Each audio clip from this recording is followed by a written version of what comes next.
Salut les futurs opticiens, on se retrouve aujourd'hui pour une nouvelle vidéo sur une nouvelle matière que je vais traiter sur la chaîne.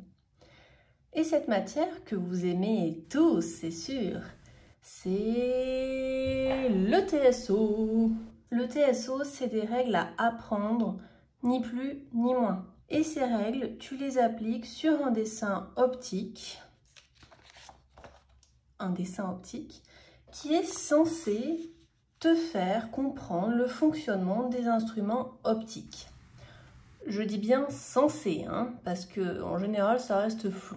Alors installe-toi bien confortablement, prends le time de t'abonner, de liker et surtout prends des petites notes sur les règles de tracé que je vais reprendre avec toi dans cette vidéo. Allez, c'est parti pour enfin comprendre le TSO.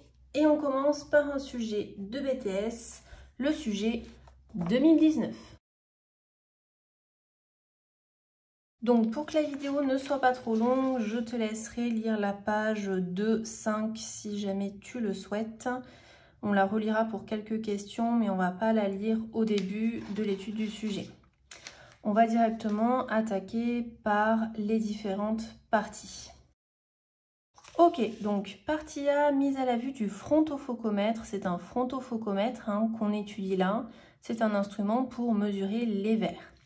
Donc, mise à la vue du frontofocomètre par un utilisateur amétrope. Amétrope, c'est un utilisateur qui a un problème de vue.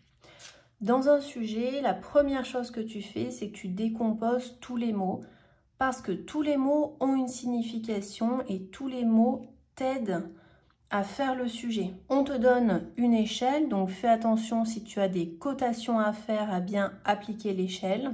On te dit l'objet sera ici le centre de la mire. Alors tu te réfères quand même un petit peu à ton schéma qui est ici pour comprendre grossièrement le fonctionnement de l'appareil. Donc l'objet sera ici le centre de la mire, repère 8, mire mobile éclairée, le 8 se trouve ici, ok. Considéré comme un objet ponctuel, T confondu avec le foyer, objet du collimateur. Ok, ok. Je vais essayer de comprendre ce qu'on me dit. Déjà, un objet ponctuel, c'est un objet dont les dimensions sont très petites. Il est donc modélisé par un point comme on peut le voir ici. On te dit qu'il est confondu avec le foyer objet, donc c'est F. Du collimateur, donc c'est FC. Effectivement, T est confondu avec FC. Le frontofocomètre se compose, on te dit tout ce qui compose le frontofocomètre. On va passer cette étape-là. Avant l'utilisation, l'utilisateur qui a donc un problème de vue a commencé par mettre le frontofocomètre à sa vue. Ça veut dire quelque chose. Il a pour cela agi sur l'oculaire afin de pouvoir observer le réticule net sans accommoder. Net sans accommoder, ça veut toujours dire la même chose. Ça veut dire que... Hop. On va se repérer par rapport au schéma et à la chaîne d'image. Il faut toujours se reporter à la chaîne d'image parce que c'est ce qui te permet d'avoir un regard plus éloigné du dessin et de mieux comprendre ce qui se passe. Donc, en soi, ton œil, il est ici et c'est comme si cet appareil-là était retourné dans le dessin. En fait, ça se passe comme ça, d'accord ? Tu as ton œil est ici, tu traverses l'oculaire, ton oculaire est ici, l'objectif, puis le collimateur. Donc là, on te dit que l'observateur a mis à sa vue de sorte à ce qu'il voit net sans accommoder. Ça veut dire que l'image qui est reçue par l'œil à travers l'instrument, donc hop, à travers l'instrument, l'image qui arrive dans ton œil, elle se trouve sur la rétine R'. C'est la signification qu'a toujours cette indication. Quand on voit net sans accommoder, l'image à travers l'instrument se trouve sur la rétine R'. Donc, Question 1, complétez le tableau des conjugués, c'est ça, de l'objet T, donc l'objet T qui est placé ici, dans le cadre QA1, en précisant les éventuelles positions particulières. Ok, on me demande de remplir ma chaîne d'images.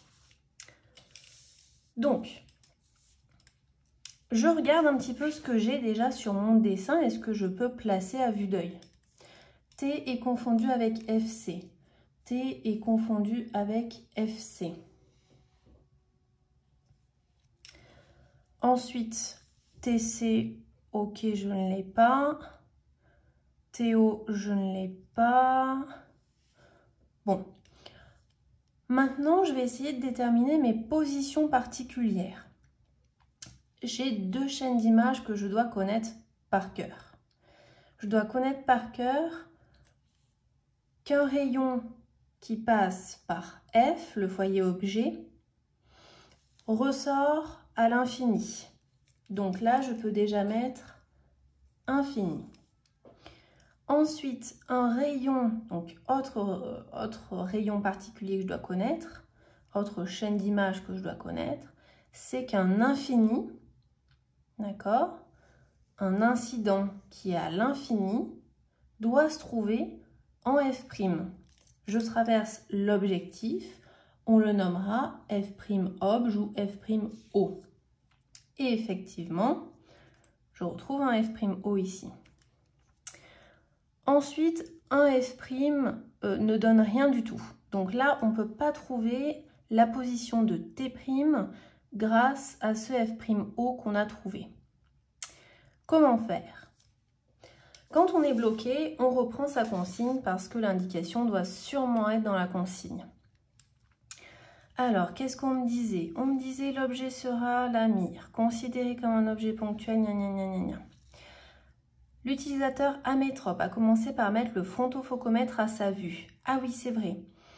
Il a pour cela agi sur l'oculaire afin de pouvoir observer le réticule net, sans accommoder. Mais oui, bien sûr, l'image à travers tout le système. Donc ça, c'est mon système. Hein.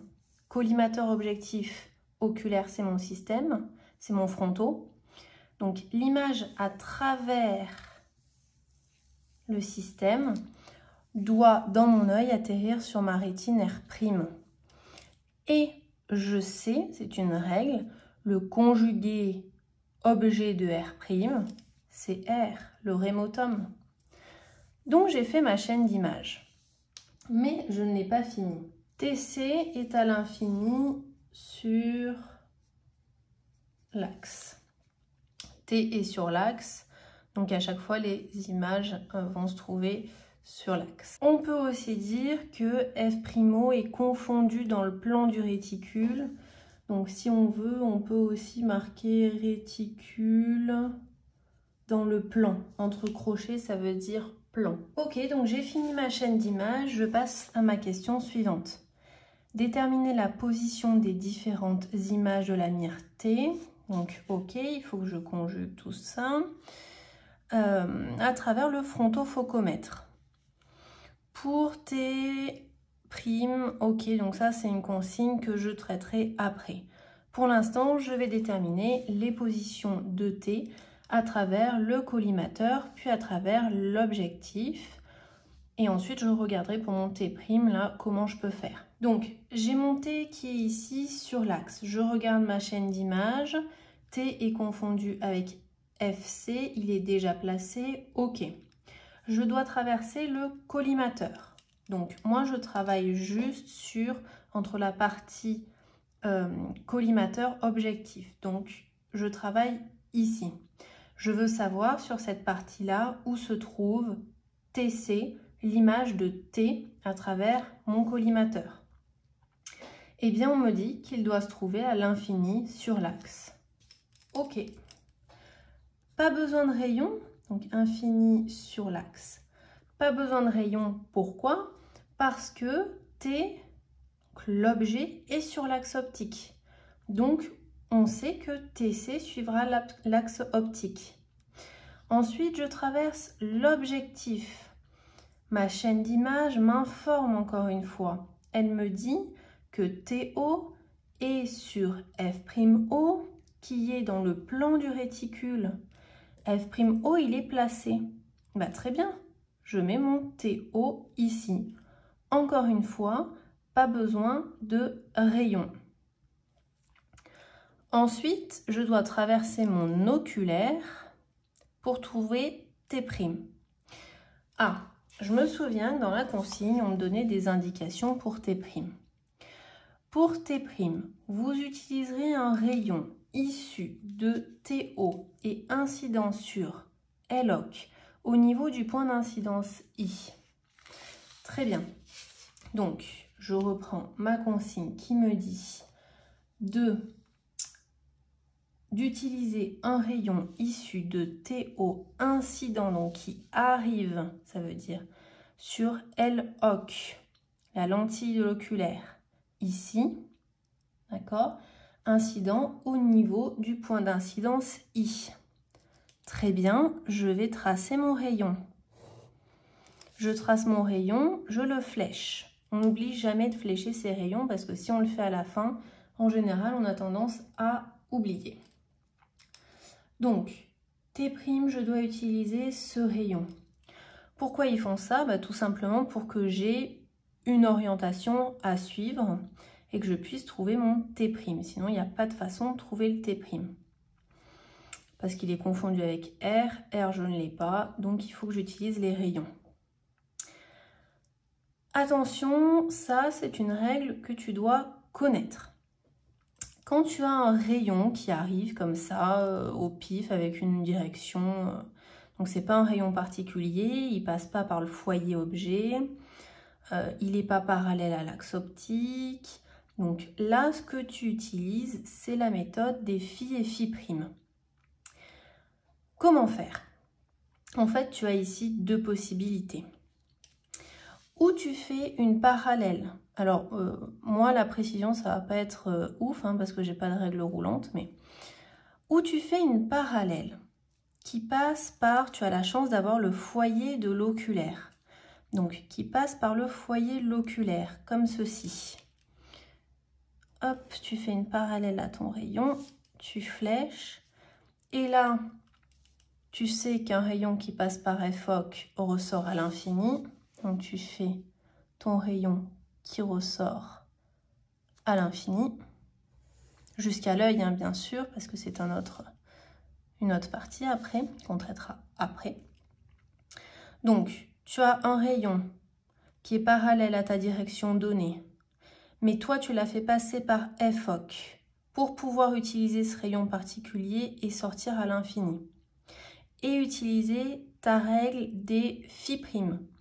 Je vais utiliser phi' parce que j'ai F'OC, le foyer image de l'oculaire. Et ma règle des phi et phi', donc là on utilise phi', dit que deux incidents, on est d'accord que là, dans le système, là on travaille sur l'oculaire. Pour l'oculaire, ces deux rayons arrivent, donc c'est des rayons incidents. Quand tu as deux incidents qui sont parallèles entre eux, les émergents, donc les rayons qui vont sortir après l'oculaire, vont se croiser en un même point. Et ce même point, il s'appelle phi'. Et ce phi', donc là je vais l'appeler œil parce que c'est l'œil, OC, pardon. Hop. Donc ce phi' OC, tu le places de la manière suivante. C'est au croisement de ton rayon particulier que tu as tracé, de ton émergent, avec le plan focal image de l'oculaire. Donc avec le plan ici de ton F'OC. Tu as placé ton phi' OC et donc tu peux terminer ton rayon sur lequel tu étais en train de travailler, que tu n'arrivais pas à continuer. Tu le flèches. Il y a aussi une autre méthode en fait qu'on peut utiliser parce que là tu as une lentille. Et les lentilles, il y a une règle encore qu'il faut que tu connaisses. C'est quand tu as un rayon qui passe par le centre de la lentille, il n'est pas dévié. Donc là, ce que j'aurais pu faire, c'est prendre mon rayon sur lequel on veut que je travaille, faire une parallèle passant par le centre de la lentille, hop, et sachant qu'il n'est pas dévié, mon rayon, hop, il ressort dans la même direction que mon rayon incident. C'est une règle qu'il faut connaître et c'est d'ailleurs un rayon particulier très utile parce qu'il est très rapide. Et là, on voit qu'on arrive exactement au même point qu'avec le rayon que j'avais fait précédemment, passant par FOC, qui est un autre rayon particulier. On arrive au point Φ'OC, le point où tous les rayons émergents doivent passer. D'accord? Tous les rayons émergents se croisent en Φ'OC. Donc, ok, là, on a fait la méthode des Φ'. C'est bien utile, mais pourquoi on avait fait ça déjà? Ah oui, je devais trouver mon T'. T', il va être comme TO, comme TC, comme T sur l'axe. Je viens de traverser mon oculaire. Donc, je vais trouver T' grâce à mon rayon émergent. Donc, c'est celui-ci, hein, le rayon sur lequel je travaillais. Hop, je regarde à quel endroit il coupe mon axe optique. Et là, hop, quand je prolonge mon rayon, donc en petit trait, hein, il le coupe ici, mon axe optique. Donc, mon T' à travers l'oculaire, donc dans cet espace-là, grâce à mon rayon émergent, se trouve ici. Ok, on peut passer à la consigne suivante. On me demande d'en déduire la position du rémotum. Le rémotum, c'est R. C'est R et R, je l'avais placé dans ma chaîne d'images. Très simple, je n'ai qu'à lire ma chaîne d'images. T' que j'ai trouvé est confondu avec R. R est ici. On me demande de calculer la métropie de l'utilisateur. C'est une formule qu'il faut connaître par cœur parce qu'elle retombe tout le temps. C'est R est égal, donc R en dioptrie, est égal à 1 sur HR, donc là c'est l'œil, hein, donc H-œil R. C'est ma formule magique. Et le HR, il faut bien penser que c'est toujours en mètres, hein, attention. Donc, qu'est-ce que je fais? Je vais prendre ma mesure de H-œil à mon rémotum. H-œil, rémotum. Alors, je rappelle encore hein, la précision, comme je ne suis pas précise, les mesures seront sûrement différentes. Donc, là, j'ai 148, on va dire, 148 mm, d'accord? Donc, 148 mm, je vais donc mettre 1 sur 148, mais attention, c'est une distance de H vers R, donc on va dans le sens inverse de la lumière. Donc, hop, je mets un moins juste devant mon 148 mm. Et qu'est-ce que j'ai oublié? Pour avoir un résultat en dioptrie ici, je dois mettre en mètres la distance HR. Donc, je vais rajouter mon petit 10 moins 3. Alors, moi, je trouve dans mon calcul moins 6,76.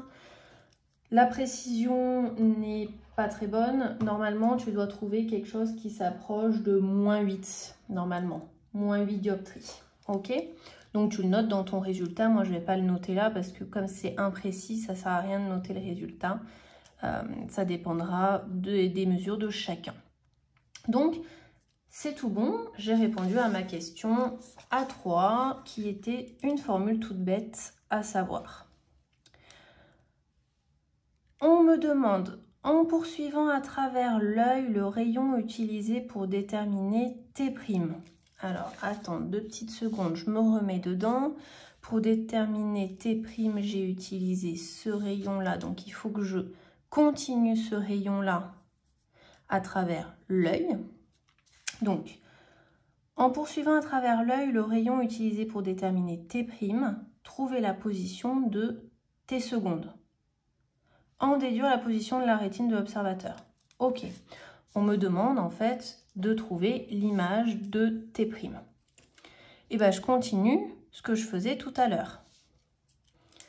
J'ai un rayon qui a une direction, mais qui ne passe pas par un point particulier. Donc, qu'est-ce que je peux faire? Je peux faire aucun rayon particulier, aucun rayon qui passe par les foyers ou autre. Donc, je vais utiliser la même méthode que tout à l'heure. Je vais faire une parallèle passant par le foyer de l'œil, parce qu'en plus j'ai la chance de l'avoir. Donc là, on est bien dans le système, donc on est bien au niveau de l'œil, d'accord? On se trouve ici. Donc je fais un incident passant par F de l'œil, je le flèche, un rayon qui passe par F ressort à l'infini, il ressort donc à l'infini, parallèle à l'axe. Je le flèche. J'ai donc deux incidents parallèles entre eux qui vont donner deux émergents se croisant en un même point qui s'appellera, vu que j'ai F' de l'œil, Φ' de l'œil. Donc là, dans le plan en fait, tac, tac, tac, tac, tac, tac, tac, de F' de l'œil, je trouve au croisement avec mon émergent Φ' œil. Et donc, ce rayon qui m'a juste aidé, je le laisse de côté et je vais pouvoir continuer le rayon avec lequel je travaille. Donc, la règle, deux émergents se croisent en un même point Φ' de l'œil.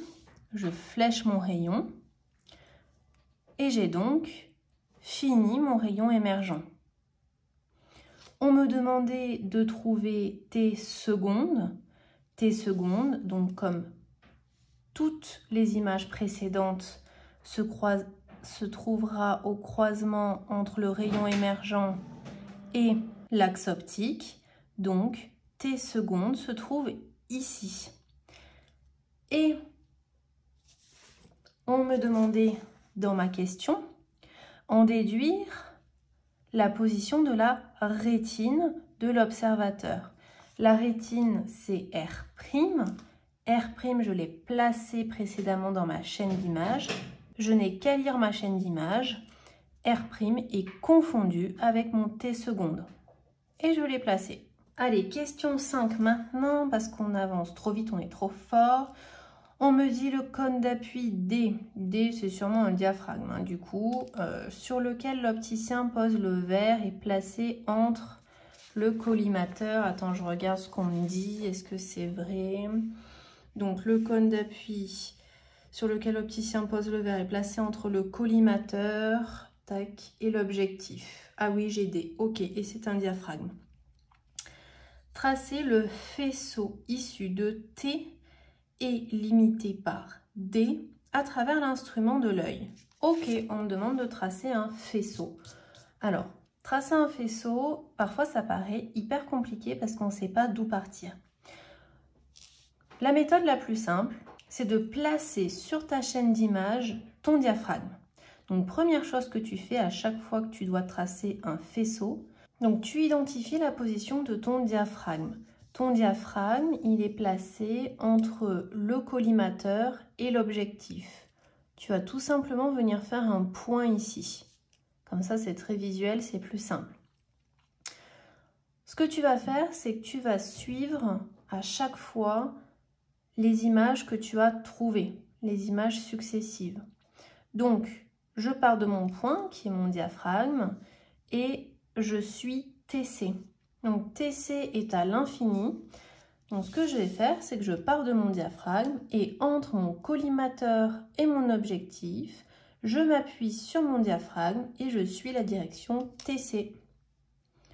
Donc, je vais essayer de faire à peu près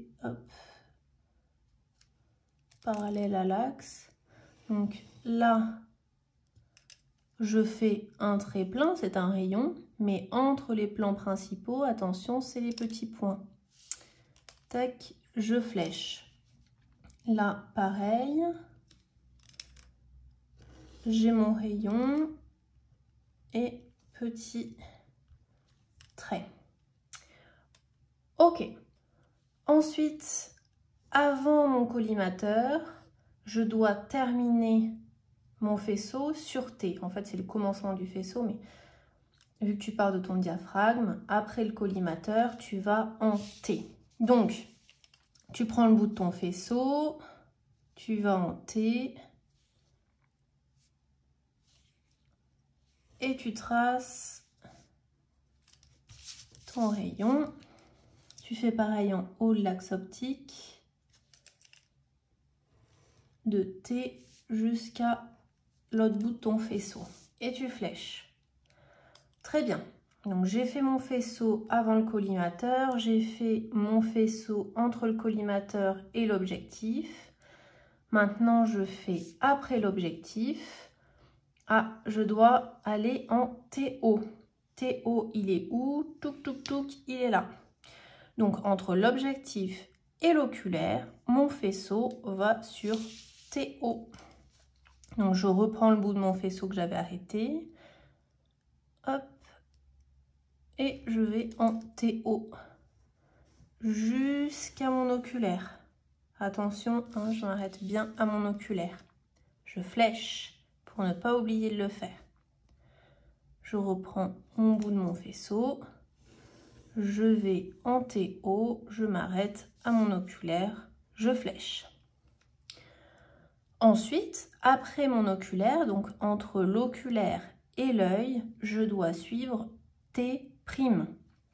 Donc, j'ai arrêté mon faisceau ici, je cherche mon T' pour ne pas être perdu, il est là. Je reprends le faisceau que j'avais arrêté et je suis la direction T' jusqu'à l'œil. Je fais pareil pour le haut de mon faisceau jusqu'à l'œil. Je flèche. Et enfin, après l'œil, je dois aller en T secondes et finir mon faisceau. Donc, hop, T secondes et T secondes. Je n'oublie pas de flécher. Et un faisceau, ça se hachure ou ça se colorie en vert. Donc, vous allez, mieux que ça, hein. Hop, vous allez le colorier ou le hachurer pour bien qu'on voit que c'est un faisceau. Et vous vérifiez bien que vous avez tout fléché. Là, on est bon. Parfait. On peut continuer. Un nouvel observateur hémétrope. Hémétrope, il n'a pas de souci. Se place derrière le frontofocomètre. Il souhaite régler le frontofocomètre à sa vue.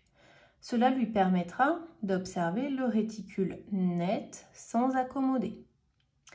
Dans le cadre QA6, donnez le nom de la pièce sur laquelle agit l'utilisateur pour régler le frontofocomètre en fonction de son amétropie. Ça, c'est de la méca. Je regarde mon schéma. On me demande la pièce qu'il règle. Quand je dis que tous les mots ont une signification et qu'en général, dans les sujets, on aide beaucoup, c'est vrai. Parce que là, tout bêtement, oculaire, réglable, par liaison hélicoïdale. Il y a le mot réglable. Je regarde. Ok, donc c'est bien sur ça qu'on agit pour mettre à la vue. Donc, dans le cas de QA6, on doit donner le nom de la pièce sur laquelle agit l'utilisateur pour régler le fronto. Tu donnes le nom, c'est l'oculaire. Et en plus, tu vas donner le repère 1. Quels seront le ou les mouvements et l'axe de la pièce par rapport au corps de l'instrument? Donc, le corps de l'instrument, c'est l'instrument en lui-même. On te demande, quand tu vas faire ce réglage, donc l'oculaire, il est là, hein, quand tu vas faire ce réglage, quels vont être les mouvement et l'axe par rapport au corps de l'instrument. Donc, là, c'est pas très compliqué en soi. Il faut que tu te visualises en train d'utiliser cet appareil. L'oculaire réglable, tu fais une rotation, d'accord, pour régler ton oculaire. Hop, tu agis comme ça. Donc, tu peux savoir que tu as un mouvement de rotation, d'accord? Par contre, on te dit dans la consigne, encore une fois, on t'aide énormément, on te dit quels seront les mouvements. Seront, c'est au pluriel, hein. Là, on met un S entre parenthèses, mais ils ont bien accordé, hein, les mouvements. Donc, il faudrait que tu en trouves 2. Quand tu tournes ça, qu'est-ce qu'il se passe? Ça déplace tes lentilles, d'accord? Ça déplace tes lentilles. Donc, tu vas avoir une rotation combinée à une translation. Une translation, c'est un glissement. Donc, ils sont bien combinés. La rotation induit la translation sur un axe. L'axe, il est indiqué juste ici. C'est l'axe X. C'est sur cet axe que tu vas tourner et faire glisser les lentilles. Donc, c'est une rotation et translation qu'on va dire combinée selon l'axe X. Ensuite, question 8, préciser le mouvement utile et l'axe des lentilles, cette fois-ci, de l'oculaire par rapport au corps de l'instrument pendant ce réglage. Donc, on vient juste de le voir, les lentilles, c'est une translation, elle glisse, donc mouvement de translation. Tu ne mettras pas des abréviations dans ton sujet, bien sûr, suivant l'axe X. Question 9. Quel est le nom du mécanisme de transformation de mouvement utilisé pour faire ce réglage? Là, le mouvement, tu as dit que c'était une rotation combinée avec une translation.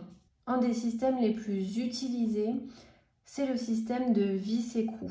Donc, tu peux te dire, ok, je transforme une rotation en translation de même axe en plus de ça. C'est sûrement un système vis-écrou. Donc, on va le noter, mécanisme de transformation de mouvement, vis et écrou.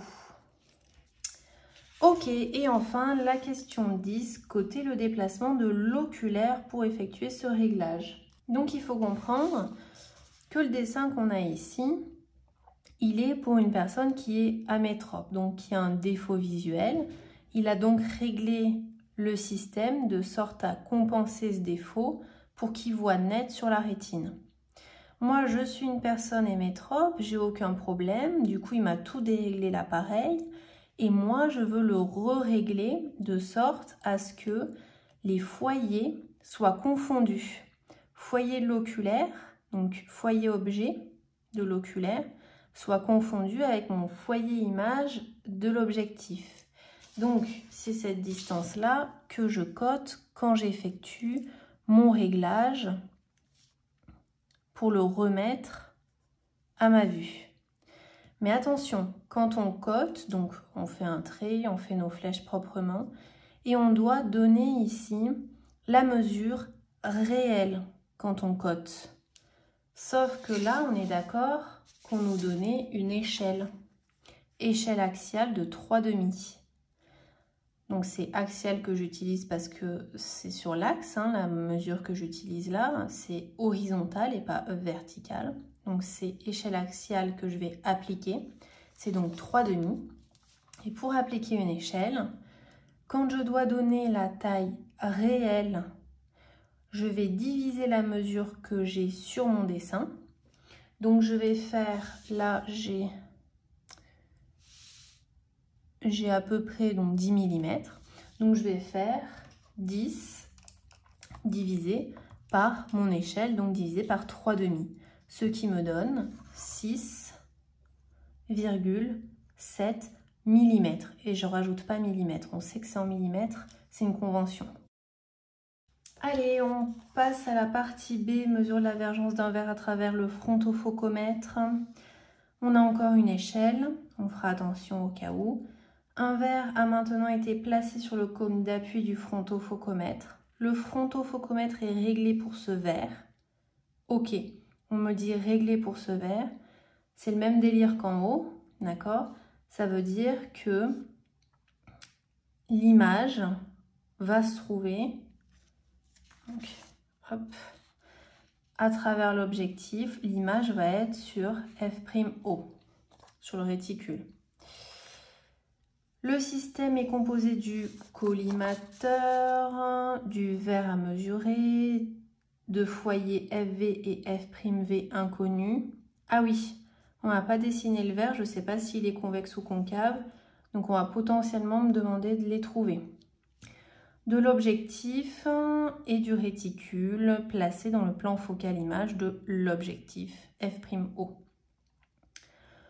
L'oculaire n'est pas représenté sur cet axe, la mire est représentée par l'objet étendu TS, donc objet étendu c'est différent d'un objet ponctuel. L'objet étendu il a une hauteur, d'accord, il est représenté par une flèche comme ça. Question 1, expliquez pour quelle raison la mire est éclairée avec une lumière dont la longueur d'onde est 546,07 nanomètres. Bon, c'est une question un petit peu de connaissance logique. Si tu ne sais pas y répondre, bah, tu la laisses pour plus tard. En soi, c'est une longueur d'onde moyenne qui rend la lumière monochromatique, de sorte à éliminer les aberrations. Voilà, donc tu notes dans la case ta réponse. Question 2, afin de déplacer la mire, l'utilisateur agit sur le bouton de focalisation repère 12. Ok, c'est de la méca, je regarde mon schéma. Repère 12, bouton de focalisation gradué en dioptrie plus, ah on me dit pignon.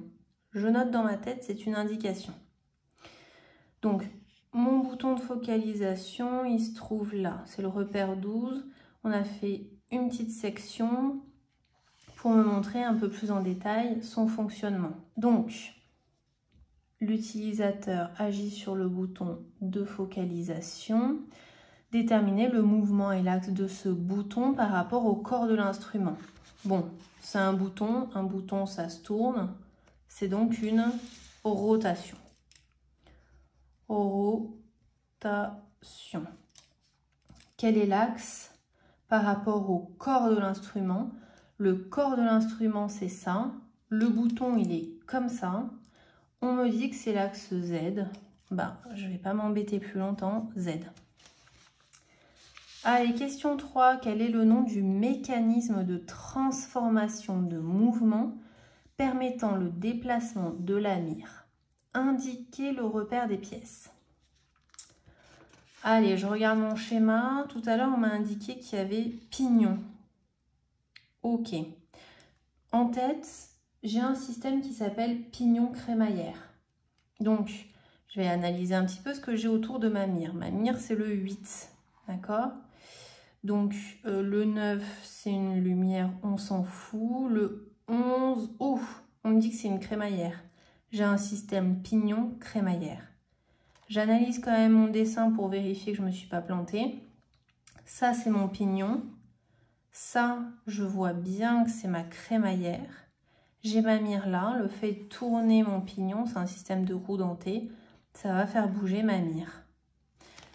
Ok, donc dans mon QB3, nom du mécanisme, je mets pignon crémaillère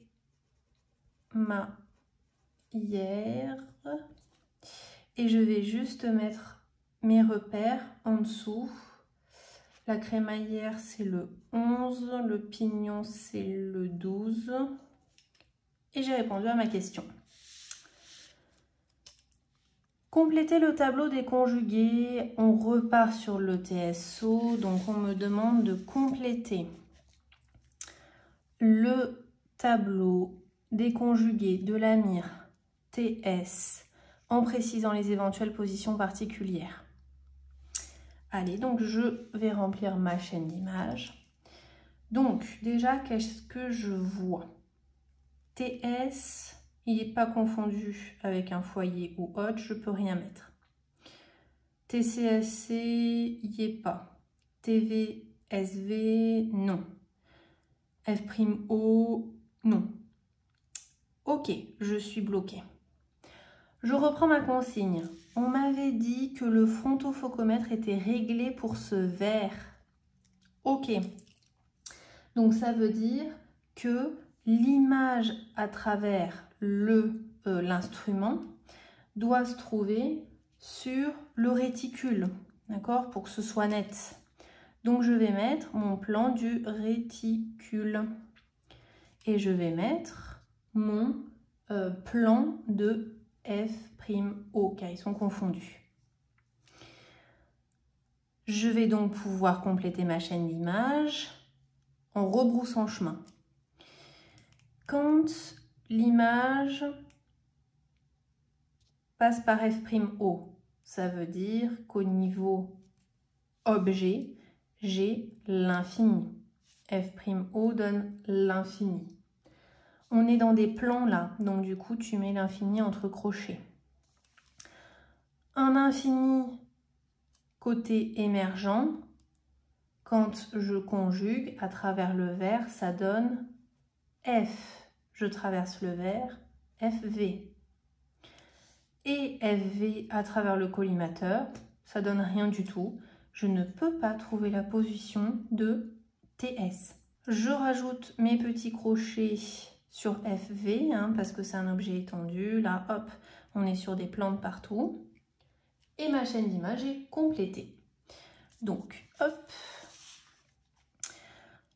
ça c'est fait. Déterminer l'image de la mire à travers le collimateur, donc à travers ceci. À travers le collimateur, en déduire la vergence du verre mesuré. Ben oui, je m'en doutais, on ne plaçait pas les foyers du verre. Ok, donc déjà, on va déterminer l'image de la mire à travers le collimateur. Hop, qu'est-ce que je fais? J'ai un objet étendu, j'ai le foyer du collimateur, je vais faire mes rayons particuliers, tout simplement. Donc, je pars de S, je passe par le foyer du collimateur, hop, je m'arrête aux plans principaux,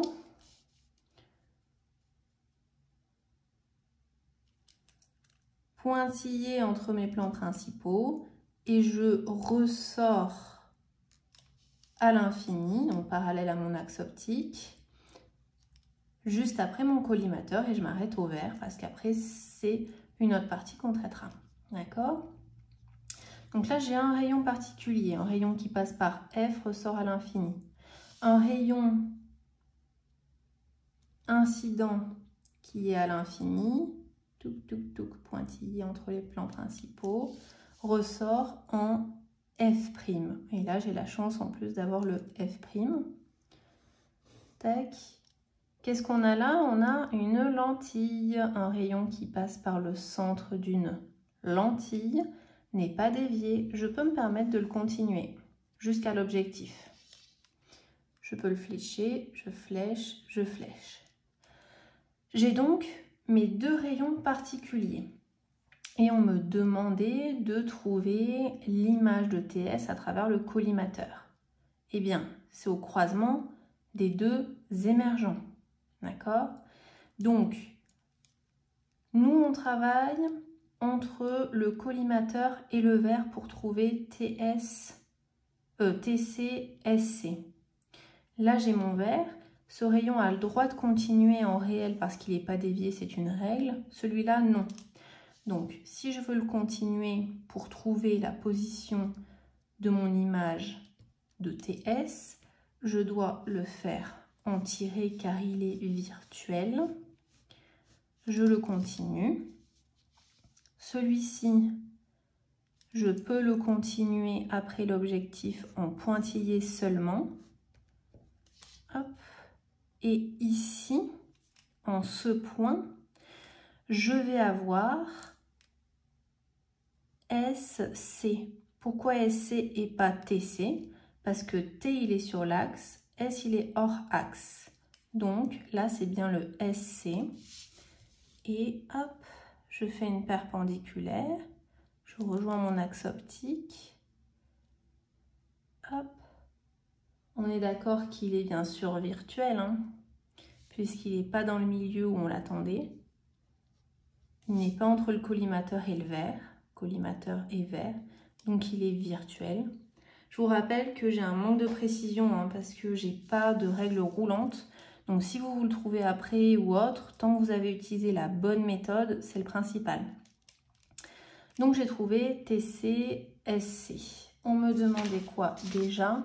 On me demandait de déterminer l'image de la mire à travers le collimateur, en déduire la vergence du verre mesuré et finir la schématisation. Ok, alors on me demande la vergence du verre. Je vais peut-être regarder ma chaîne d'images et là j'ai trouvé TCSC, donc je peux placer mon FV, mon foyer du verre qui est confondu, d'accord? Si j'ai le foyer du verre, je peux facilement déjà déterminer si c'est un verre convexe ou concave. Pourquoi? Parce qu'il y a une règle encore une fois. Quand les foyers sont inversés, là on voit bien que le foyer objet est côté image, et donc du coup le foyer image doit être ici, côté objet. Quand ils sont inversés, c'est un verre qui est concave. Concave, c'est un verre négatif. Il y a un V dans concave, donc je vais faire un petit V, c'est le signe du verre concave. D'accord? Et on me demande de déduire la vergence du verre mesuré. Donc en fait, c'est un calcul. En plus de ça, on me demande de calculer. Donc, vergence du verre, c'est une formule qu'il faut absolument connaître. V en dioptrie est égal à 1 sur F', ou il y a aussi, quand tu as le foyer, quand tu as la distance focale objet, tu as aussi la possibilité de faire moins 1 sur F. D'accord? Donc tu regardes ce que tu as et tu utilises la formule en fonction. Là, on a le foyer objet, donc je vais utiliser la distance focale objet, donc je vais utiliser moins 1 sur F, donc ça va me donner moins 1 sur ce que j'ai comme distance de mon verre à mon FEV. Donc là, elle est complètement pourrie, ma distance. Normalement, vous devriez avoir quelque chose dans les 104, quelque chose comme ça, à peu près 104. Donc, bon, je vais faire avec 104, même si c'est pas ce que j'ai là.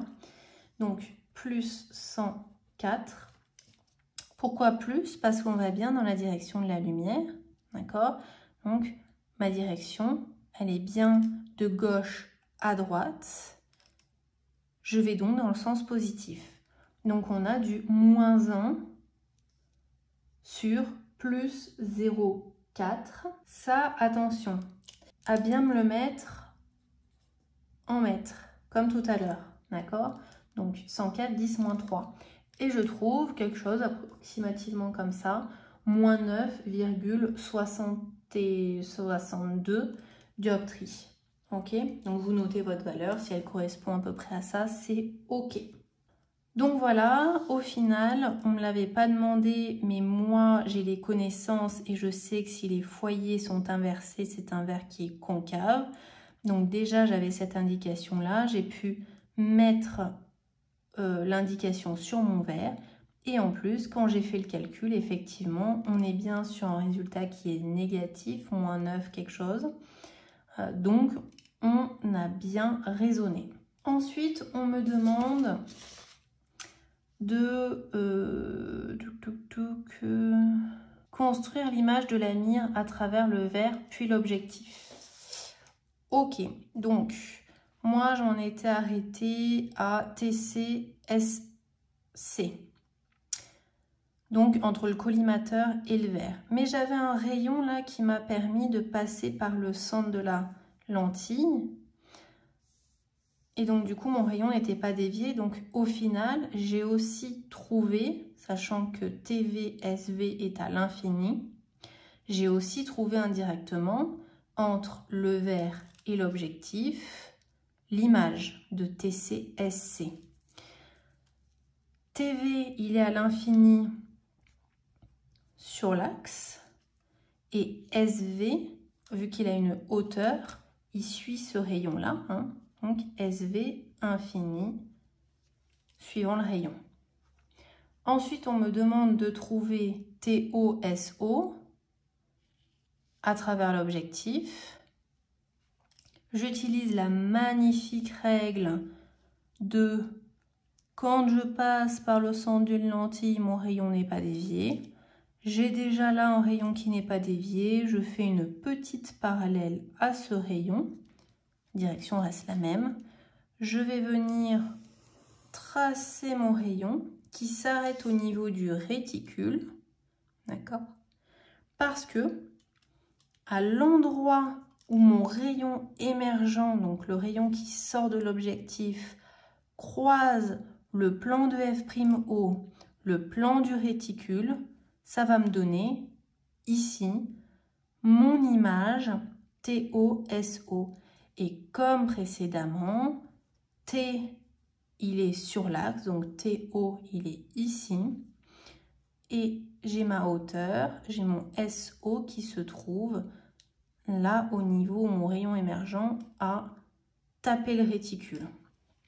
Donc j'ai déterminé mon image TO-SO qui est retournée, hein, on le voit bien, elle est retournée par rapport à l'objet. La dernière petite consigne qu'on aime bien, tracer le faisceau utile issu du point S et limité par D. Première chose que je fais, je regarde D. D est placé sur mon verre. Je fais un point sur mon verre. Issu de S, on ne se trompe pas, hein, on ne part pas de T, c'est S. Donc, je pars de mon diaphragme.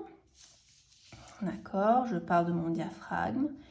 Et de mon diaphragme, au côté gauche du verre, donc entre collimateur et verre, je vais m'appuyer sur SC. Donc, je pars de D, je trouve mon SC qui est ici. Hop. Et donc, entre le collimateur et le verre, je suis la direction SC. Hop. J'ai donc un bout de mon faisceau. Je fais pareil en bas. SC. On s'appuie sur le bord du diaphragme. Hop. Ensuite, comme d'habitude, hein, pointillé que tu feras à la règle pour la précision entre les plans principaux.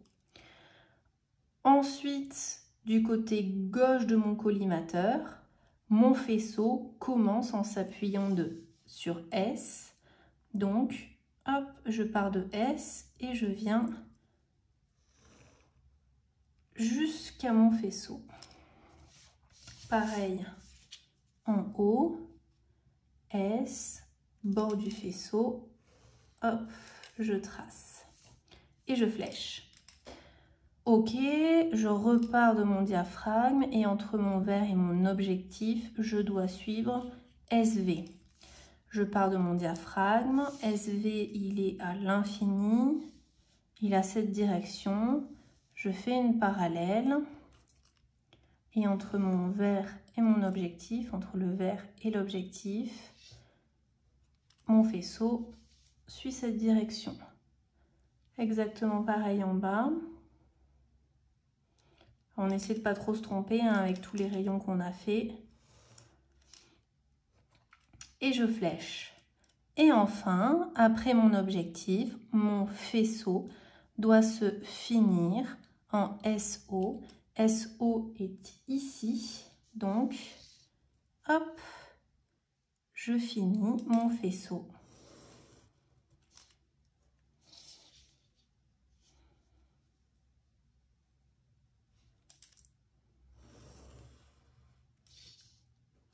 Et je flèche et je hachure mon faisceau en tout le long, touc, touc, touc, touc, touc. Et voilà, on a fini la partie B. Allez, on passe à la partie C, étude des champs dans l'espace entre objectif et oculaire. Objectif et oculaire qui est représenté par 2 lentilles en général. Donc ça sera sûrement ici.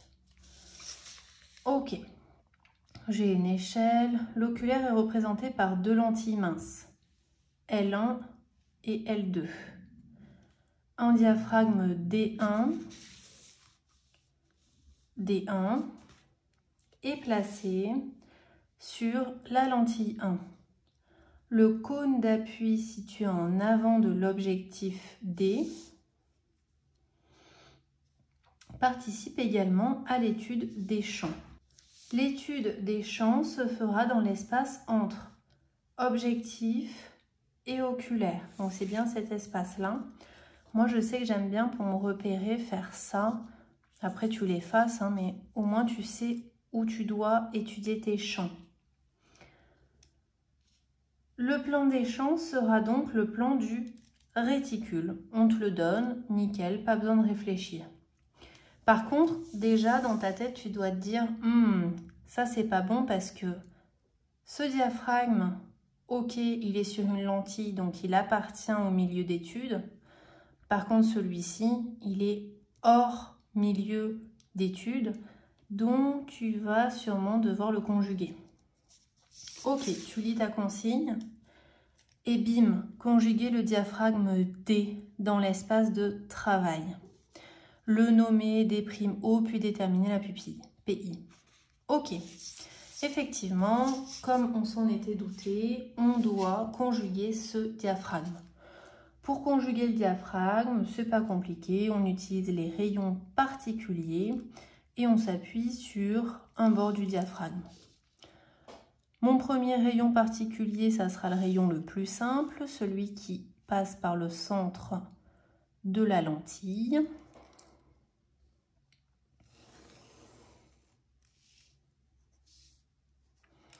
Mon second rayon sera celui qui est parallèle à l'axe, mon rayon infini, qui ressort en F'O.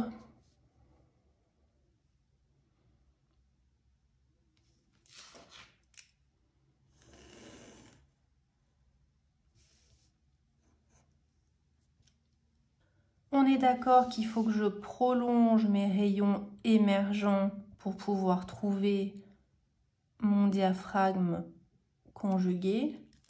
Donc, hop, je vais prolonger mes rayons émergents. Alors, si ça peut vous aider, vous pouvez faire une petite chaîne d'images pour les conjugués du diaphragme. Et ici, je trouve mon diaphragme conjugué. Et on me demande de l'appeler D'O.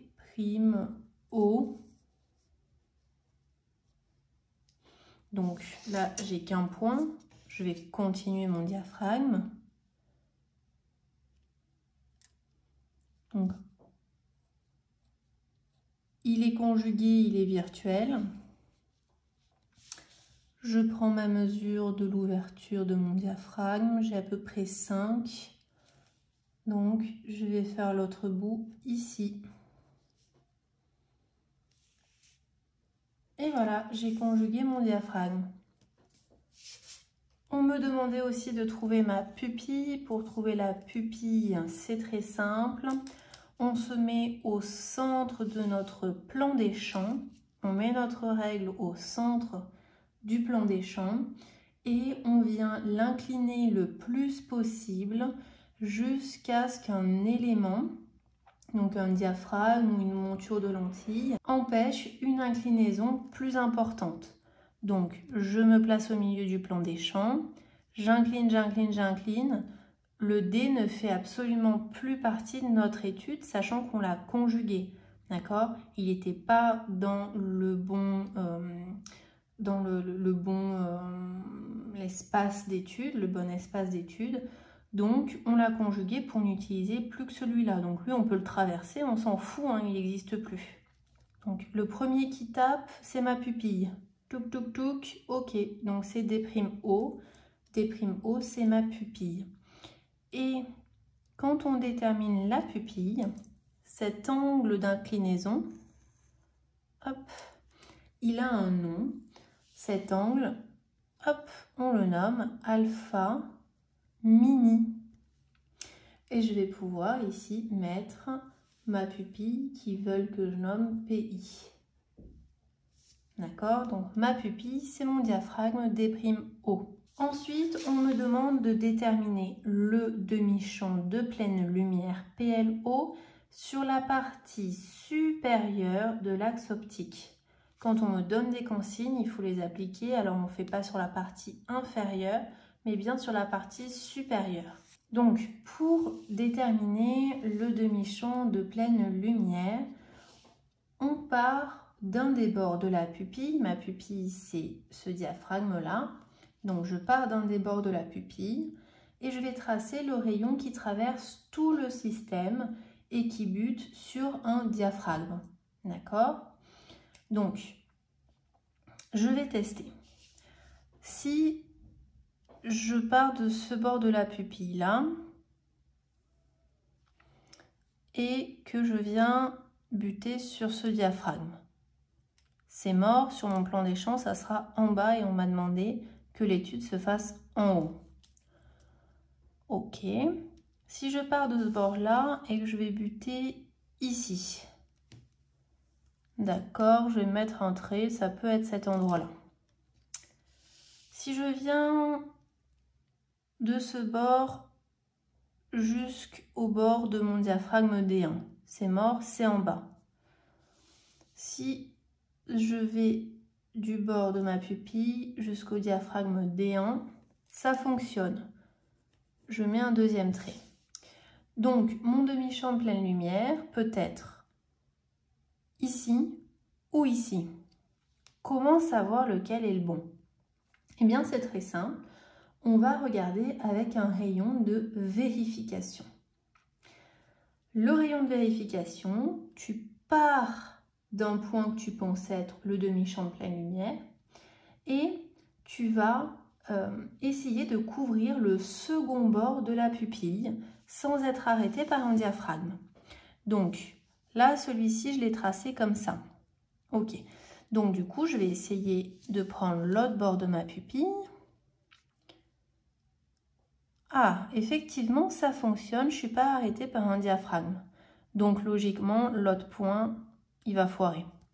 Là, je l'avais tracé comme ça, donc je vais essayer avec mon bord inférieur de ma pupille.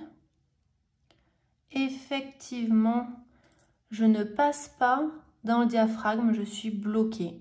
Donc, ça ne sera pas ce point-là. Donc là, je vais pouvoir faire mes traits de construction définitifs. Donc, je pars d'ici, je pars de là, hop, dans mon espace d'études, PLO, on veut que je l'appelle, et je trace mon rayon de vérification.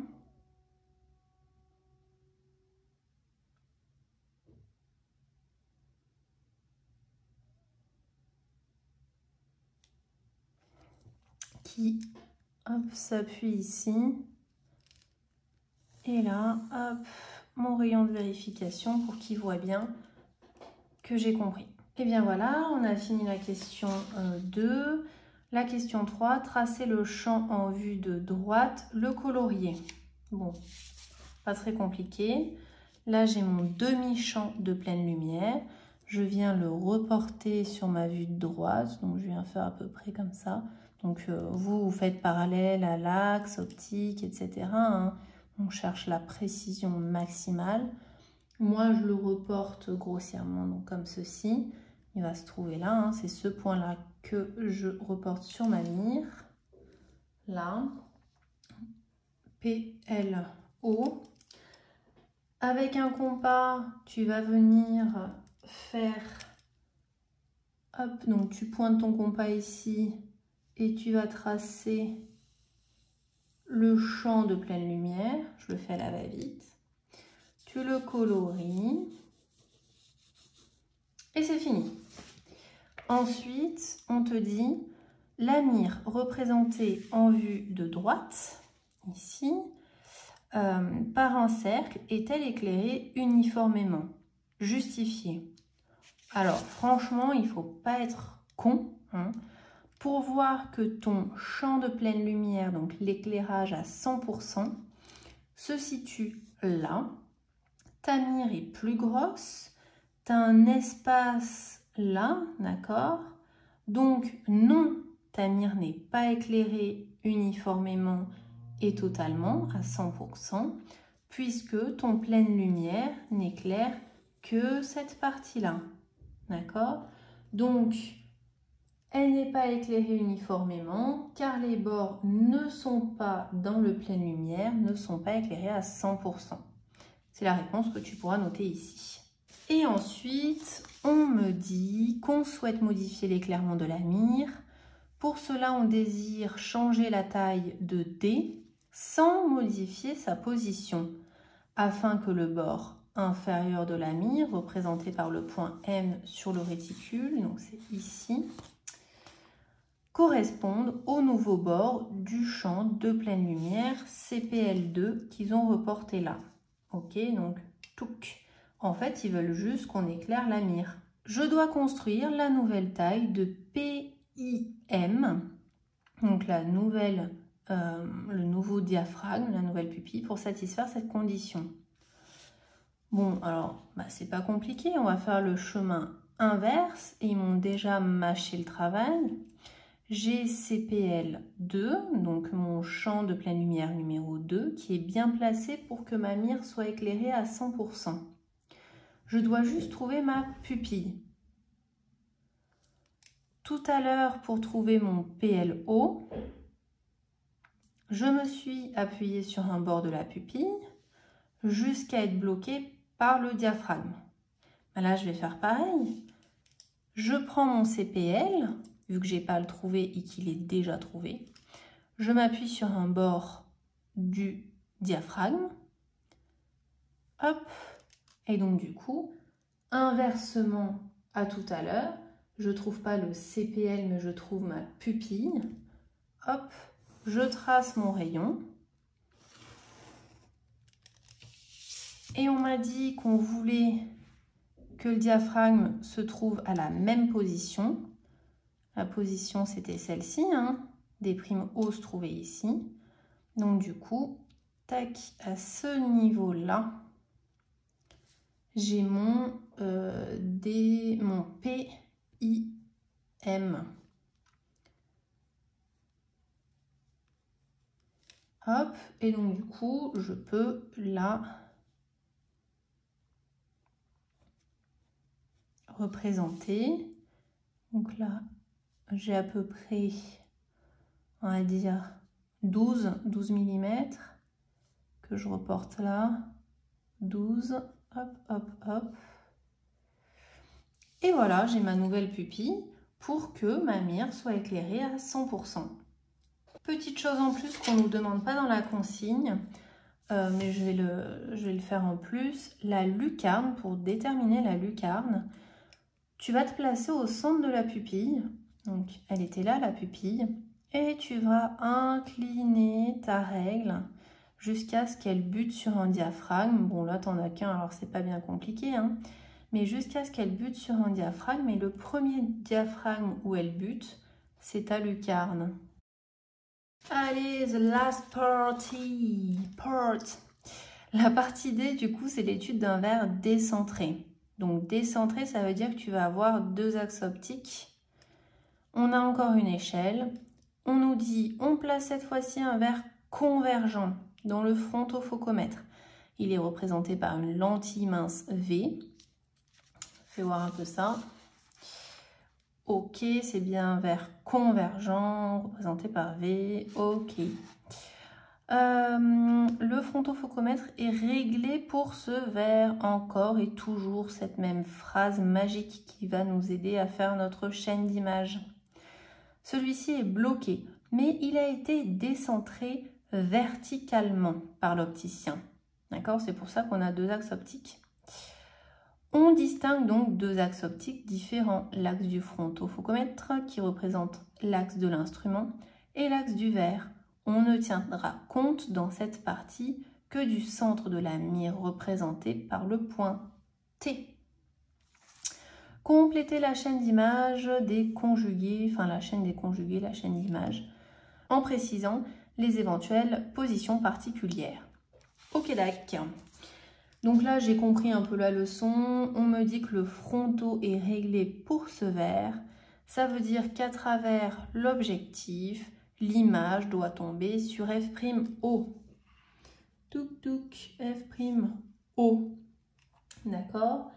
Donc là, une image qui est sur F'(O), qu'est-ce que ça donne côté objet? Ça donne l'infini. L'infini, côté image, qu'est-ce que ça donne à travers le verre? Côté objet, ça donne F. Je traverse le verre, FV. Et enfin, FV ne donne rien. Donc tu remplis bien la case parce que si tu la laisses vide, le correcteur peut croire que tu as juste oublié de la remplir. Même si c'est un peu logique qu'il n'y a pas de position particulière. Mais bon. Ensuite, F'(O), il est dans le plan du réticule, d'accord? Donc là, tu me rajoutes les petits crochets. Tac, tac, tac. Et là, c'est infini hors axe. Hop. Ok, on a rempli la chaîne d'images. Construire la marge du rayon lumineux issu du point T sur l'axe optique par le collimateur. Tac. Bon, bah ça me paraît pas trop compliqué vu ce qu'on a vu avant. C'est toujours les mêmes méthodes. Tu as un rayon avec une inclinaison. Donc c'est un rayon qui est quelconque. Quand tu n'as pas possibilité de faire les rayons particuliers, tu fais ta petite méthode préférée des φ'. Tu fais le rayon qui est parallèle à ce rayon qu'on te donne gracieusement. Tu passes par le foyer objet du collimateur. Tu flèches. Et ensuite, que fais-tu? Tu fais ton rayon qui sort parallèle à l'axe optique, hein, sachant qu'il passe par F. Touc. Tu t'arrêtes au vert parce qu'après, c'est une autre partie. On se souvient que ton φ', c'est au croisement de ton rayon émergent qui t'a aidé, hein, le rayon que tu as construit qui t'a aidé, avec le plan focal image du collimateur. Hein. Donc, φ'C, si tu veux.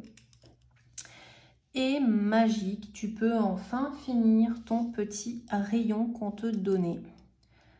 Tu n'oublies pas de faire une parallèle entre les plans principaux et la direction de ton émergent va en φ' parce que quand on a deux incidents parallèles, les émergents se croisent en un même point qui est φ'. Tu peux flécher ton petit rayon. Et souviens-toi, on te demandait de construire la marge du rayon lumineux issu du point T sur l'axe optique par le collimateur, en déduire la position de son conjugué TC, ainsi que le plan focal objet FV et le foyer objet FV du verre. Calculer la divergence. Ok, c'est une grosse consigne, on va faire les choses petit à petit. Déjà, pour trouver TC, sachant que T est sur l'axe, on le sait, tu vas prolonger le rayon émergent jusqu'à ce qu'il croise ton axe du fronto. Et ici, hop, tu as ton TC, l'image de T à travers le collimateur. Donc, ainsi que le plan focal objet FV. FV confondu avec TC. En fait, TC est dans le plan focal FV. Donc, touk, touk, touk. Ici, tu as le plan FV. Et on te demandait le foyer objet FV du vert. Donc, tu prends l'axe du vert et tu as marqué ton foyer du vert. Ok. Et ils sont pas bêtes de t'avoir fait trouver FV parce qu'ils te demandent de calculer la vergence de ce vert. Et tu te souviens, c'est la formule qu'on doit connaître par cœur qui retombe tout le temps. D est égal à 1 sur F' ou moins 1 sur F. Tu vas trouver F, d'accord, FV. Donc, tu vas utiliser la formule moins 1 sur F. Donc, tu vas faire moins 1 sur ta distance. Hop. FV. Tac. Donc, moi, la précision, encore une fois, pas top. Normalement, tu dois trouver moins 70 à peu près. Donc, tu fais ton calcul avec moins 1 sur moins 70, 10 moins 3 pour le mettre en mètres. Et tu trouves 14,28 dioptries. Ensuite, continuer la construction du rayon lumineux issu du point T par le vert. Alors donc là, j'ai trouvé TC entre le collimateur et le vert, mais j'ai pas encore traversé le vert, donc il veut que je trouve TV et à travers l'objectif, donc TO, il veut que je trouve aussi. On déduit la position des points images TV et TO. Je regarde ma chaîne d'images et je sais qu'à travers le vert, TV est à l'infini hors axe.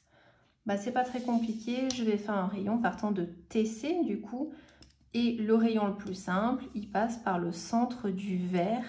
Attention, on a deux axes optiques.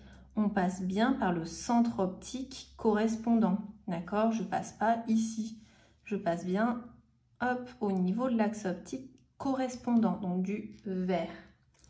Donc, je m'appuie, touk, touk, touk, je montre que je m'appuie sur TC. Et je viens faire mon rayon, hop, donnant la direction de TV à l'infini. Fastoche, j'ai trouvé TV. Maintenant, je dois traverser mon objectif pour trouver TO. Encore trop fastoche, c'est toujours les mêmes règles qu'on reprend. Là, je passe par le centre de la lentille. Donc, qu'est-ce que je peux me dire? Oh, la chance, j'ai encore une lentille là. Touc, je prends mon rayon, je fais une parallèle pour garder la même direction.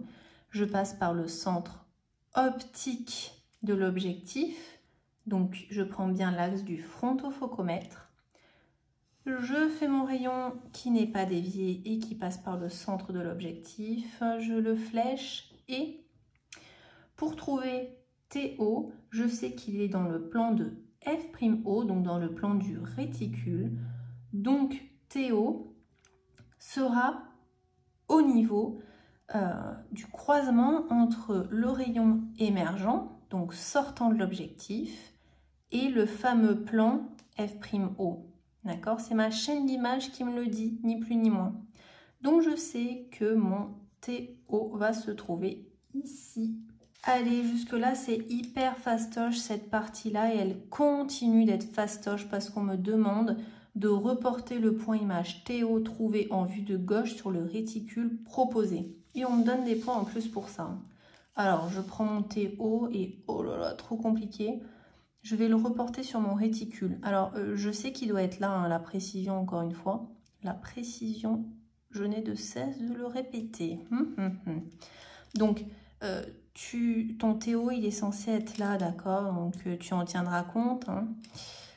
Hop, je reporte mon TO ici, d'une façon bien parallèle à l'axe optique. Donc, ok, j'ai répondu à la question. En fonction de la question précédente, estimez l'effet prismatique induit par le décentrement du verre, sachant que chaque cercle représente une dioptrie prismatique. Ne pas oublier de préciser la base du prisme induit.